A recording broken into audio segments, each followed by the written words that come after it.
Hey, it's Rod Bergeron here with you today, and we're at the back of downtown Cobourg. Downtown Cobourg is a beautiful, very eloquent little downtown, but around the back it's grungy. And I love grungy, and I love trying to draw grungy. I love going into back alleys and checking out really how people really live and how people really work. So let's see if we can do something with this and get it onto paper.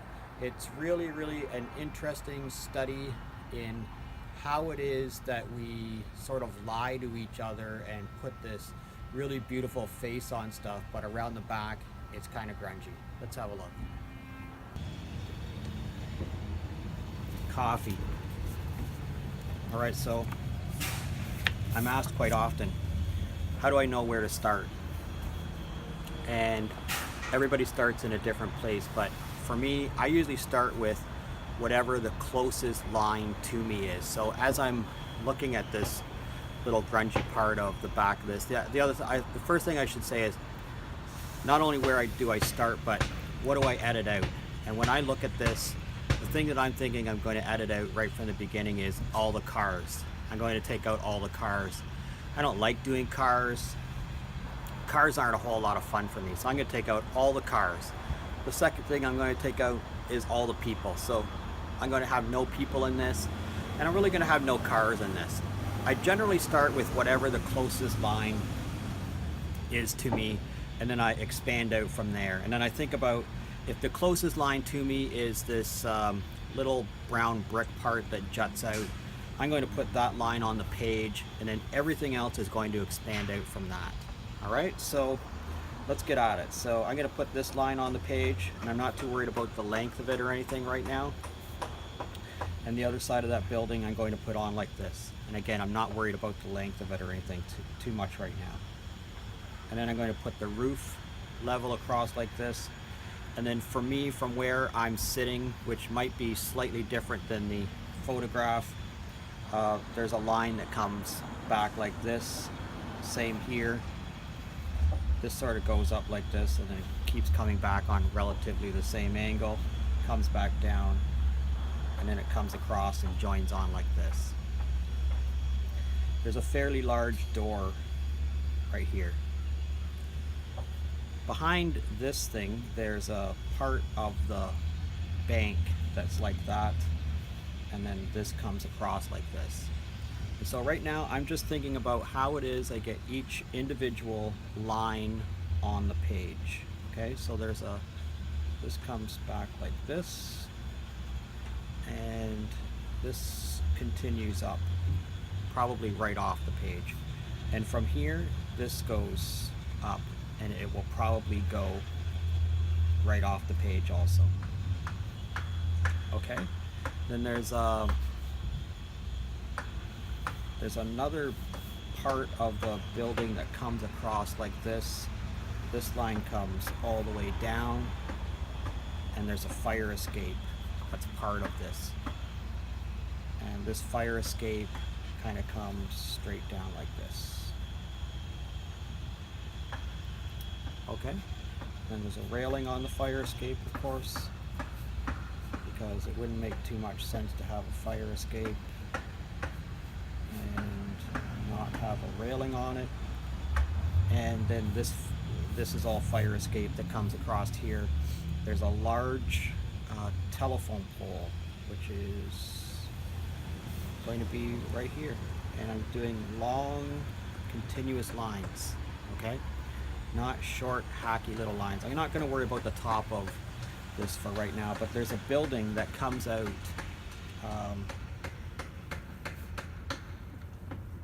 right here like this, and then there's a line that comes down like this. This now goes back here like this, and of course this and that. Okay, so then this is going to come up here, and again I'm just trying to, right at this point, I'm trying to get the primary lines on the page. That's all I'm really trying to do at this point, is just figure out where each one of these lines are going to come across the page and how they're going to intersect with other lines, or where they meet up with different parts of the building is maybe a different way to describe that. Okay, so you see, I in a very short period of time, I got all of the main lines of all of the main parts of the buildings onto the page. Now I'm going to just spend a few minutes and I'm going to put in some windows on the top part of this building. There's 3, there's 1, there's 2, and then the third one you don't see all of. And then down here, there's 1, there's 2, and then there's not one for here. And there's actually a fire escape right here. It does something like that. And I can see part of the stairs going up to the fire escape, but I can't see all of it, so I'm just going to put it in like that. Up here, there's another fire escape that actually comes all the way across here. There's some railings, and then there's some supports underneath it, which are sort of on an angle, and I'm just going to do that for those.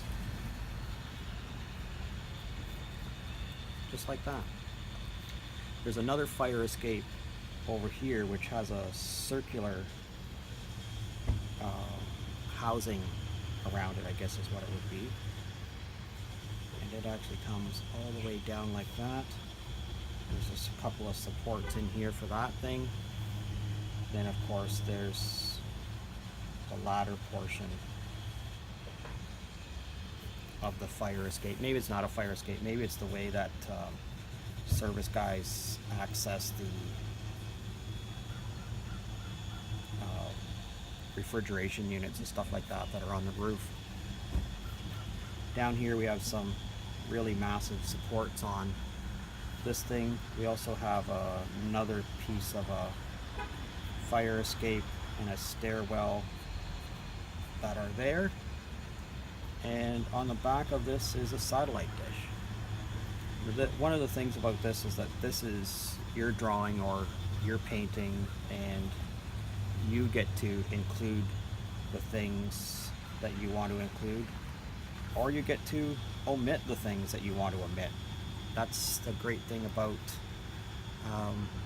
drawing, is that you get to make it out to be whatever it is that you want to make it out to be. And I want this to be grungy, and so you'll notice I'm not really spending a lot of time on each individual element at this point. I'm just trying to put them onto the page. I'm just trying to get things onto the page, figure out where things are going to go and how they're going to go on there. And that's all I'm really doing at this particular point in time. There's a door here. There's another staircase that's going to come down here.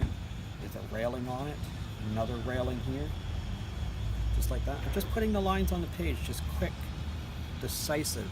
I'm looking at things, I'm trying to understand where they're going, and then I'm just trying to get them onto the page.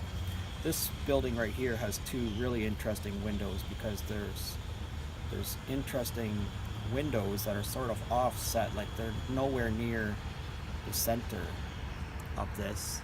And then there are bars that are across the windows, and so I'm just going to put those in there just with a single line for each bar. And then there's this kind of a crappy little door that's off to the side here, and this is all red brick. There's a tire on the ground here. You can't even make this up. Like there's a flat kind of a tire on the ground there for whatever reason, who knows. That's why I love this stuff. Like, it's just so filthy and so grungy. Nobody would ever believe you if you told them how dirty and filthy and grungy, buildings at the back like this really are. So there's a couple of pipes that are coming down like this on this thing. This thing right here actually has some of those same triangular supports underneath it that the other one does. There's another telephone pole that's way over here, and there's another telephone pole that's way to the right down here. But I'm not going to include those in this drawing. But what I am going to include in this drawing is there's a little bit of a light here that goes onto this post What I am going to include in this drawing is the lines, but I think I'm going to put those lines in last. I'm just going to jump right now really quickly to paint. And before we go to paint, we're going to go to coffee. And it's kind of a gray, kind of a dull day out here, to tell you the truth. So I'm going to go for, I don't have a drawing board with me today, so not that I don't have a drawing board with me, I have a drawing board. I just want you to see how, without a drawing board, how, you know, if you have a lot of practice, like I have a lot of practice doing this, so it's not that bad for me. But if you didn't have a lot of practice, this could be, you know, kind of a difficult situation to get yourself into. So I'm going to put a little bit of water on here for this roof. I'm going to put a little bit of water on here for this roof and this roof, like that. And I'm going to pick up a little bit of this dirty, mucky, was black, I guess, black or brown or something at some point. I'll put maybe a little bit more pigment into that.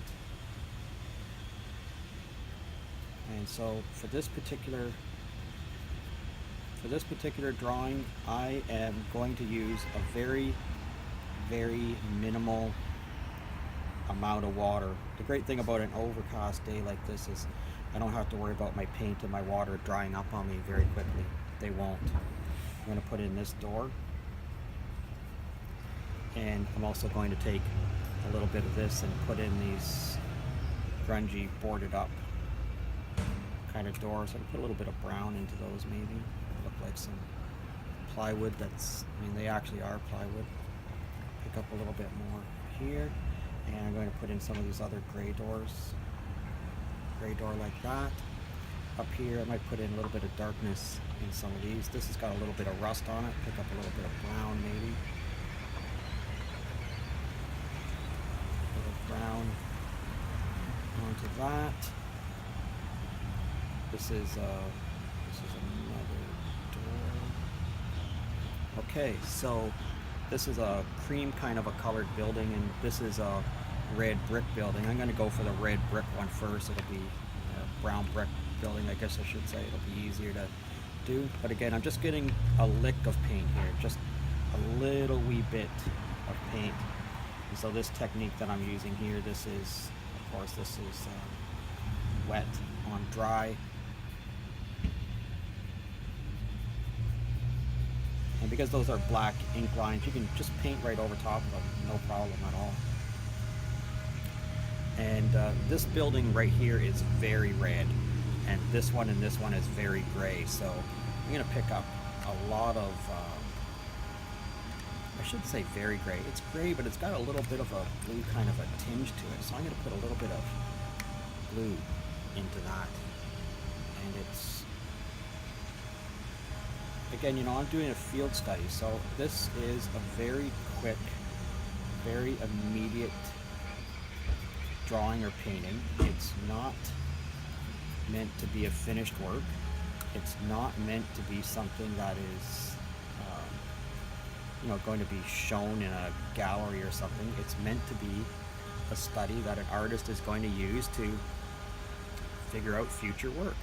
And that's all this is about. So this is sort of cream color, red brick over here. You pick up a little bit of red, into this muck.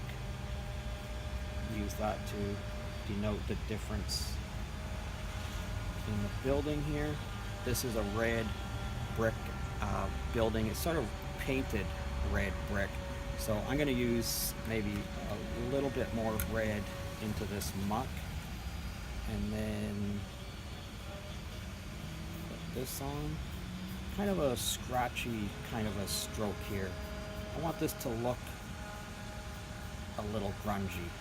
You know, I want this to look, so I'm putting a little bit of paint here, and I'm dragging it down across the roughness of the page to, you know, sort of allude to some roughness of it. Underneath this is very gray underneath here. Pick up a little bit of darker kind of color. A little bit of shadow underneath there. Maybe a little bit of shadow underneath here. Pick up a little bit more of this. Put this into the windows. And ladies and gentlemen, we're getting near done on this. So I'm going to put a little bit more on here for this roof. This is a brown brick kind of a building. Pick up a little bit of brown. Get this across here. Not delicately. Again, it's a red brick kind of a building. And I don't know how many minutes that is, but it's not a lot. Alright, I'm going to set that down for a second. So with the color on here, I was just trying to allude to what the color was on these buildings.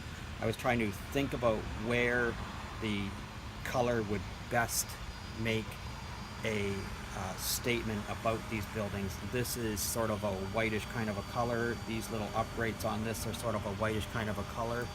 I wanted this telephone pole to stand out, so I didn't put any paint onto it. Alright, so telephone lines, and there's a pile of them here. So this is sort of a little bit wet still, but I'm going to give it a go and see what we end up with.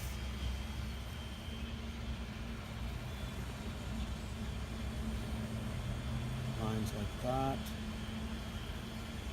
Lines like that. That's pretty good.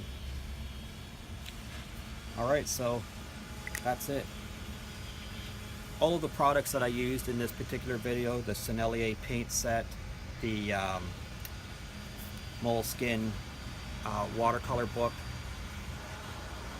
Sharpie pens, links to all those things are going to be found down below in the description. If you would use those links, it would be a great help to me. I would really consider it an awesome way to support me. If you enjoyed this video, please click like. If you learned anything from me, please give me a thumbs up. I'd love it. If you have a question or comment, please leave it in the comments section. If you're currently a subscriber, I thank you very much. And if you're not currently a subscriber, please consider subscribing to my channel. Thanks a lot for having a look.